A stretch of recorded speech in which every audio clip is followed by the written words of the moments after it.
It still isn't wet filament unless it is. Z-axes can be a problem, enders don't belong in maker spaces, Prusa minis can sometimes have extrusion issues, and blobs of doom still to this day absolutely suck. All this and more, PrintFix Friday episode 29, a little trolly given that it's April 1st, let's get into it.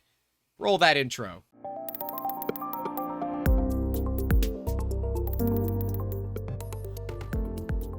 Hey, thanks for joining us on PrintFix Friday, episode 29. I think I did that entire cold roll in one breath, which is as surprising to me as it would be to you. We're gonna start here with the same G code, but different results, and people think it's wet filament. It's not.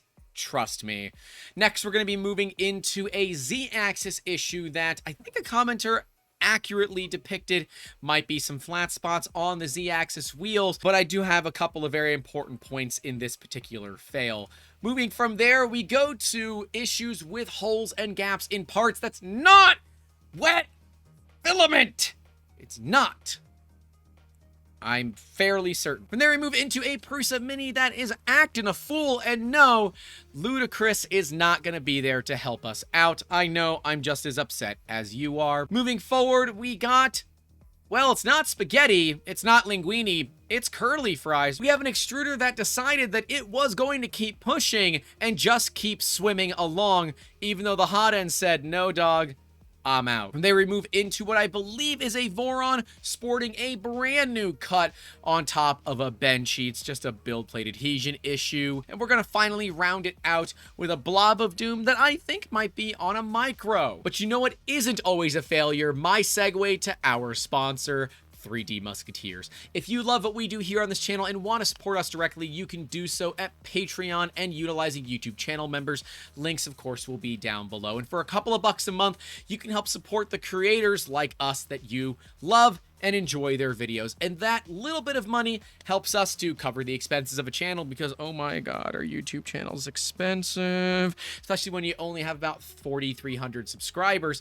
But you can also, if you are failing a lot and you don't want to do the printing yourself, you can hit us up where we have an entire print farm of almost 40 machines. I think we're up to 37 or 38 now to help you make awesome every single day. Everything from Benchies to Snoop Dogg, we can help you everywhere in between. The pros here at 3D Musketeers have over 30 years of combined experience helping people make awesome. I myself, 14 years in this industry alone. That's why I love sharing some of this knowledge with you guys. And on some episodes like this, we like to have a little bit of fun too, having a good time with those fails. Speaking of which, let's get back into them. Same G code, same day, same conditions.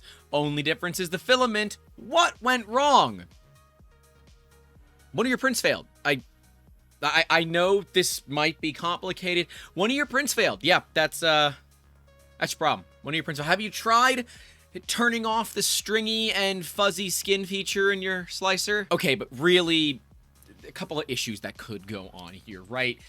Wet filament, maybe. Because I don't see a ton of stringing, I'm going to go ahead and get rid of wet filament. But what is more likely is that they've got a clogged nozzle. This can happen especially with black filament. It is the most common with black filament because black filament you can hide a bunch of other crap in, like scraps, and it's not as easy to see problems in black filament as it is to see in something like white. But what you can do is just change out the nozzle. It's an ender printer. Nozzles are pretty easy to change. Just make sure you don't short out any wires on it.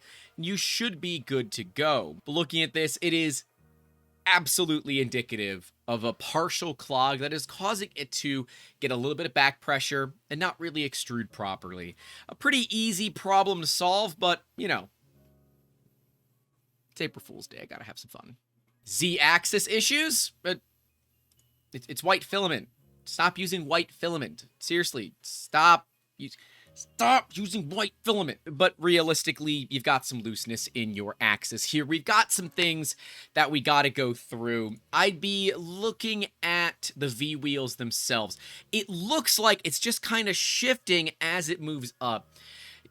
Make sure your V-wheels are tight. Make sure that your lead screw is not bent. We did a whole video on kind of tuning in an Ender 3, and this looks like it might be an Ender 3. We'll card to that video just to be safe, but I think this is pretty textbook of a printer Z-axis shaking. We've also got maybe some over extrusion. There's a lot here, and 2 photos doesn't really tell the whole tale. I'm glad I'm not the only one with some Z-wobble. They're Enders. I've been spoiled with Prusas before now. Why'd you buy Enders if you were spoiled with Prusas and you liked them? Go back to the Prusas because they just work. Speaking of which, congratulations, Prusa. No longer is Prusa Printers one of the best file websites on the planet to get your 3D models. No, it is now called Printables. Congratulations, Prusa, for the amazing rebrand. I think Printables is a phenomenal name and moves away from Prusa Printers, which people would sometimes generally assume that is just for Prusa. But they're running a makerspace with 11 Enders. There's your first problem. Makerspaces don't... No. Stop. Stop. Collaborate and listen to me. Don't run Enders in a makerspace. Hi, former makerspace director here. Enders are not designed for this. You need Prusas. You need Prusas for a makerspace. Seriously, you need printers that are going to take a licking and keep on ticking and probably say, "Thank you, sir. May I have another?" Enders don't do that. They just randomly fail because fuck you, that's why.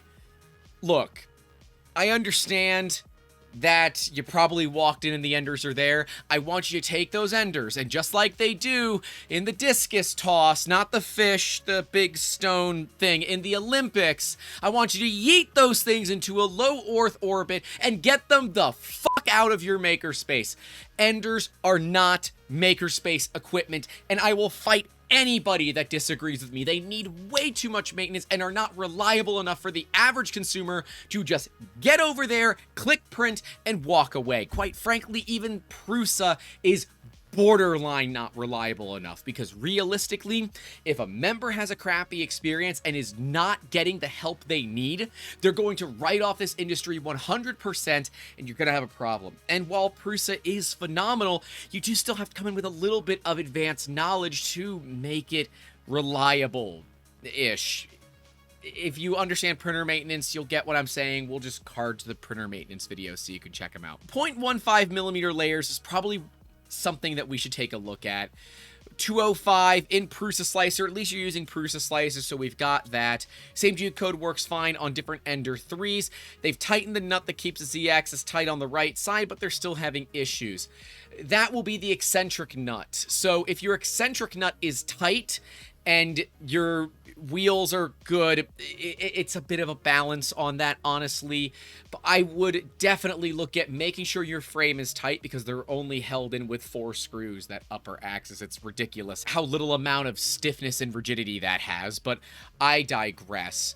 I would make certain that your lead screw is not bent, and I would also check to make sure that some of the V-wheels aren't starting to fail.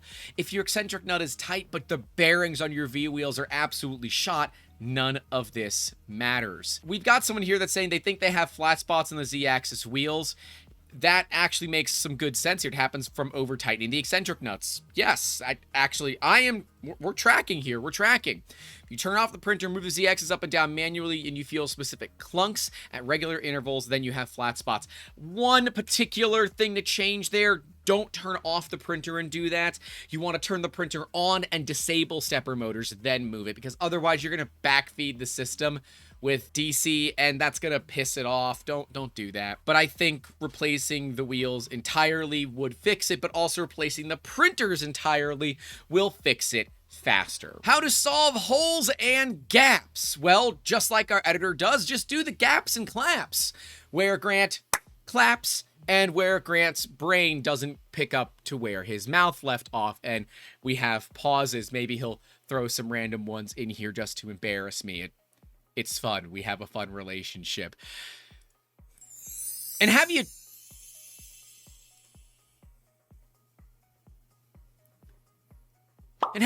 tried just a little bit of Bondo, a little bit of filler primer, just, have you just tried squinting, wearing some bad glasses maybe? it's fine. Quite frankly, I'd be more worried about the lines that you're getting from what I believe is over extrusion. But whatever. If that's what you want to do, that's what you want to do. I'm fine with whatever you want to do. But no, realistically, this is retraction based. So when you're dealing with retraction issues like this, you want to figure out where it's coming from. Is it coming from the leading edge or the trailing edge? This appears to be from the leading edge. And hilariously, I have a failure just like this. This was not the vase that we did for Tuesday. It was the first one that I did. Absolutely failed. And you can see we've got a big Z-seam that's got some problems, and this came down to the filament is silk, which means it tends to shrink when it's under heat. And the amount of extra extrusion that we needed was a bit unpredictable. You can see it got a little bit better there. What it also did was it gave us a nice ring of dots where it's extruding too much. Now that's likely because I had some settings screwed up, but this is just unreasonable. So for the final piece, we actually just did 2 perimeters and hid the badness on the inside. Shh. It's movie magic. But I would look at maybe adding some extra restart distance, verifying that your printer settings are adequate. It's either wet filament or seam issues. Fuck! It's neither of these. It's neither of these. Stop it. Stop it, stop it, stop it, stop it, stop it, stop it, stop it. Stop it, stop it, stop it. Stop it. It's not fucking wet filament. Wet filament is very obvious. Do you want to see wet filament? This is wet filament. Do you see how it's got little dots and pops in it? And then all of a sudden it goes to better after the massive issue here. Ignore that. This is wet filament. This is exactly what wet filament looks like here. Take a closer look. Do you see all the little bubbles in the filament? That's wet filament! This is not wet filament. Stop it. It pisses me off so much that this industry just immediately goes to wet filament as being the problem. And yes, this is partially a troll episode where I was going to say it's wet filament, but damn it, people, believe me. It's not fucking wet filament. Stop it. This has nothing, any of the other issues that you would see in wet filament. Where's the stringing? Where are all the little dots? This is clearly a retraction issue. And it could also be an extrusion issue. It could even be that the idler pulley, which is attached to its arm with a spring on it, could be damaged. We're seeing this a lot more. Maybe Creality's changed their formula. I don't know. But 260 double gear extruder, well, that's not gonna be the idler then. 25mm second 5mm retraction, and it's a modified Neptune. They're asking, could it be the extremely cheap PLA? Yes, it probably could be. If you're getting really good prints with other filament, and you try this filament and it doesn't work, it could be incredibly cheap PLA. You could also be wearing down the liner on your printer. Over time, the liners in Creality printers and other printers that don't come with all metal hot ends will wear out. The PTFE liner in hot ends is a wear item. If you wanted to go over to a real hot end, like an E3D V6, this one is decked out with all the accoutrement that you might want, or even an E3D Revo, those are all metal hot ends where you don't have to deal with PTFE failures from heat. Sometimes they've got little bits of PTFE that only go down to the tip of the heat break, and those eventually, if you run certain kinds of filament, you have to replace it. Otherwise, they're basically good forever. But heat cycles on PTFE lined hot ends will damage the PTFE, especially if you're printing hot. But 200 might also be too cold for your filament, and this would make sense. If the filament needs a little bit of extra time to heat up, when you're retracting it so far, you're basically retracting it a fair bit out of that hot zone. It comes back in, and it's not going to be where you're expecting it for temperature, and so it needs to heat up a little bit. Might look at increasing my temperatures a little bit, maybe even decreasing my retraction, because it looks like you're okay on the retraction. But I do think you're slightly over extruding. We do have some issues here. We have a line basically at a flat part everywhere else. This could be from back pressure. I'm not certain. With modified printers, it's sometimes really hard to determine what the problem is, because if we don't know the quality of craftsmanship that went into not only the upgrades themselves, but installing them, we're kind of flying a little bit more blind than we would when we know that there are known failure modes in these machines. But the double gear extruder does solve some of the basic failure modes in this type of printer. So how exactly to solve it? I would not bother drying your filament because it's definitely not that. I would look at tuning my retraction. Specifically, it looks like this is on the start of the line rather than stop, so maybe a little bit of extra restart distance, but I might try to up my temperature maybe another 510 C and see if that fixes things. Give that a shot. But no, it's not wet filament. I agree with Tup Tup. Best bet is try the same print with PLA that costs 50% more and see if you get the same results. Prusa Mini, stringing / pilling, printing PETG on all temperatures and different filament. It is the V2, so it's the Mini Plus, and they've tried reducing the fan speed and reducing extrusion speed. Have you tried turning off the failed print setting in Prusa Slicer? It's right there, I promise. It says failed print. See, it's right here. If you don't have it checked, it won't fail to print. See, I don't have mine checked. That's why my prints don't fail. This is an extrusion issue. You likely have a partially clogged nozzle. This isn't too bad to deal with. Go ahead and change your nozzle out. Give it a shot. See if it changes. But the Prusa Mini does have a bit of a character flaw. It has 3 separate pieces of PTFE from the extruder side into the hot end itself. Like most Prusa printers, it does have a piece of PTFE. However, that PTFE stops at the edge of the heatsink and does not go into the heat block. So it is not a PTFE lined hot end where it matters. PTFE just helps bring things into place where you need it. But if any of those PTFE tubes are slightly misaligned with each other, you're gonna have a bad time. We're gonna be doing an upgrade to one of our Prusa Minis that hilariously doesn't have the problem, but I still want to do it anyways. We're going to install a Revo Micro and a new extruder body from our buddy Jordan, Mad Monkey Makes. Check him out, links in the description, where it removes all of those multiple pieces of PTFE and takes it down to just 1. And if you do deal with extrusion issues on a Prusa Mini, the Revo Micro is a phenomenal upgrade with Jordan's extruder body upgrade because it just changes the game. Everything gets better from there. We were working on a solution that would allow you to keep the stock hot end. It's just, it doesn't work. We tried, we don't have the room for it, so make the Revo Micro upgrade. You'll be happy you did. But in this particular instance, I'm guessing it's going to be a clogged nozzle. We can see that Stacker55 agrees with me that under extrusion is an issue here. You either have a partial clog, heat creep, or your extruder motor isn't tight enough, or tension on the spool is too high. I'm going to immediately say it's going to be a clogged nozzle. If it was something like the extruder wasn't giving enough pressure, or maybe the hob gears were a little bit too tight, it would be more predictably patterned than this. Maybe not specifically, but this to me is absolutely a partially clogged nozzle, but it could also be a misalignment of the PTFE. If you recently retightened those brass couplers on the PTFE tubes for the Prusa Mini, you might have over-tightened them, causing this problem. So to solve it, let's look at cleaning out that nozzle. Honestly, I would just replace it.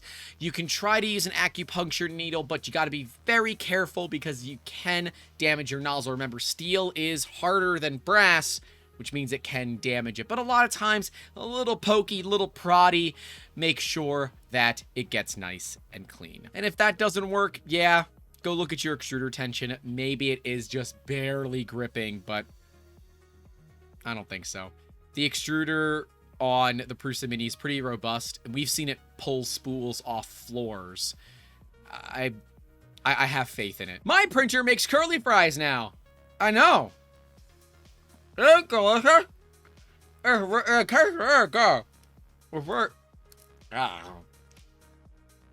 Oh, this filament is really brittle. Don't eat filament. Don't do that, please. This is pretty hilarious, though. Fails like this are pretty uncommon. We've seen them once or twice here on the channel before. Yeah. This is the pressure got too high and the nozzle was completely blocked. It was not able to push filament in, but because your extruder tension is so high, it just started pushing filament out. So it likely got jammed, it broke, and because it kept pushing filament, it had to go somewhere, and up and out is a great way for that. And you can see how flat that is. Filament is normally a completely round length of material, but this is considerably flatter. I mean, maybe if they put it in their air fryer at 385 for 8 to 10 minutes, you know, maybe it would come out looking good. And regrettably, I forgot to get curly fries for that bit because I was hoping to have some curly fries to eat, but schedules are what they are, and I haven't had a chance to go get some, so there goes me writing off the cost of curly fries. Damn it. You have way too much extruder pressure. Holy shit. Turn that extruder pressure down. Please. Please, please. Please, please, please. Because that's absolutely what caused it here. When your hot end clogs up or you're not able to push filament, I want your extruder to either grind into your filament or I want it to start skipping. I don't want it to do this because not only have you wasted a ton of filament, you have a bit of a mess to clean up. And while, yes, it does make for a funny post that gets a couple hundred upvotes, is it really what you want? I don't think so. Next up, coming down the red carpet, we've got one of the most amazing Vogue hairstyles straight from a Voron V0, maybe, that is going to wow judges all over the place. Look at this. Look at those curves. Look at that do. And ladies and gentlemen, let me tell you, it's removable. And let me be the first one to tell you that I like it cut, G. It looks good. And maybe this printer did get the shit smacked out of it by Will Smith. Or maybe the build plate adhesion failed and it decided to make a little bit of spaghetti. With these textured build plates, you have to be careful about how far away your nozzle is on its first layer. And this does come from Ruby and Gamer from the E3D Discord. Remember, if you guys want to get your fails shown off right here on the channel, you can tag us on all the social medias. Links, of course, will be in the description, and use the hashtag PrintFix. This one, they didn't ask for help, but I thought it was funny and it would work on April Fool's Day, so here we are.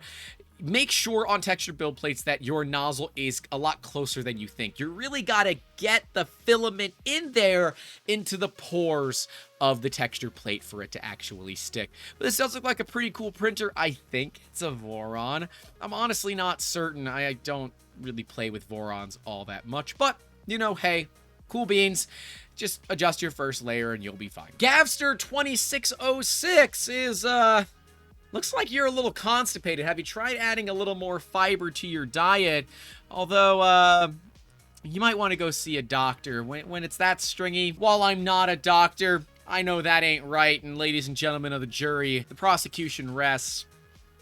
This shit is not bananas. What we're looking at is a blob of doom, but it looks like... Are we hiding a cheeky E3D Revo in there? I think we're hiding a Revo.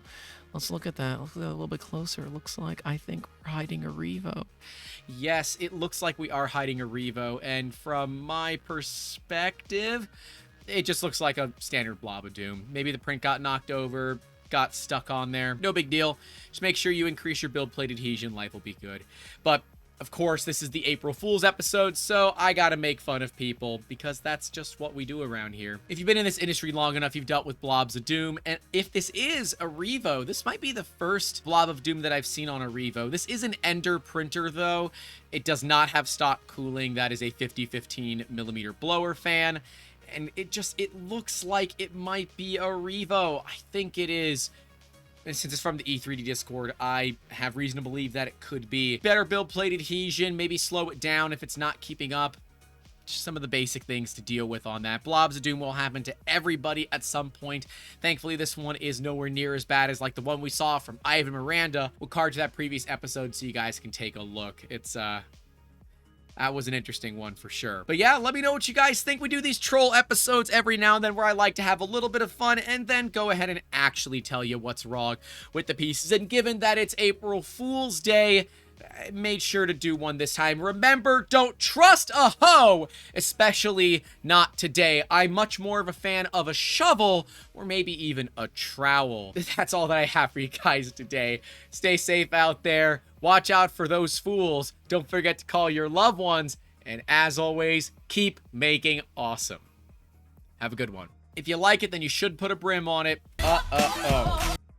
Hey, thanks so much for watching this video, and a massive thank you goes out to all of our Patreon and YouTube channel member supporters, and you, the viewer. Thank you for what you guys do. And if you want to join our Patreon, you can do so at the links in the description down below and get your name listed right next to me at the $5 tier and higher, where you can join the elite group of Musketeers. And now's the right time, because Patreon starts billing at the first of the month and charges you immediately for the whole month. Now's the best time to support those creators that you love so much. Speaking of creators you love so much, right below me is going to be a creator that I love a lot myself, which is definitely not self-deprecating. It's fine, I understand, but the entire PrintFixFriday series is right below me, and right next to me is going to be the printer maintenance series, as it always is for these videos. I will see you guys down in those comments, and in the next one, take care.